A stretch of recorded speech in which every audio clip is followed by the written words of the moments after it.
C'est volontaire et involontaire. Volontaire et volontaire. Surtout quand on est averti et que par oubli on le fait, alors on peut qualifier de l'acte volontaire. C'est pas pareil.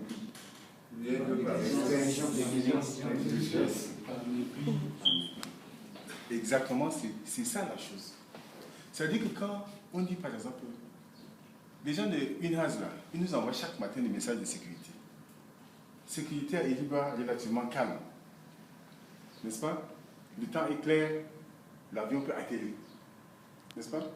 Et fois on dit non, le ciel est nuageux et que la piste est mouillée. Moi, quand j'ai un message comme ça, j'appelle rapidement William. Je dis William, la salle radio d'Iliba nous a informé que le ciel est nuageux, la piste est mouillée. J'informe à William. William, à son tour, ne garde pas l'information. Il transmet l'information directement au pilote.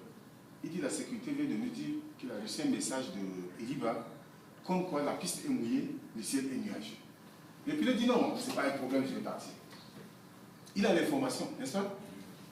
Il sait que le ciel est nuageux, la piste est mouillée. Donc, ça veut dire qu'il y a un risque de crash. Au cas où il rate l'atterrissage, les gens qui sont dedans vont mourir, lui-même va mourir peut-être, et puis l'avion aussi va partir. Mais il s'engage. Il s'hazarde. Parce que risquer, c'est s'engager. Ça peut être négatif comme positif. C'est s'hazarder. Est-ce que vous comprenez ce que je veux dire? Parce qu'il vient, il atterrit. S'il s'en sort, on dit qu'il a pris des risques, mais quand même, il s'en est sorti. N'est-ce pas? Il dit, voilà, on l'a informé, mais il a pris des risques, et maintenant, voilà, il a tué tout ce monde.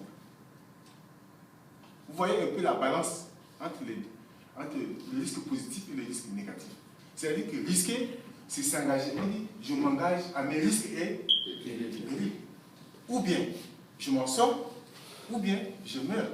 Mais je sais que la chose là, il y a un danger. Mais je me suis quand même engagé. C'est pour revenir sur le contexte professionnel. Nous sommes ici en train de travailler. Nous travaillons dans des conditions très difficiles. Le froid est un des risques que nous prenons pour avoir la bronchite, le rhume, n'est-ce pas? C'est des aléas qui ne vous font pas du bien. Mais quand même, vous sortez, vous regardez les brumes comme ça, vous dites, mais on doit aller faire la décision aujourd'hui.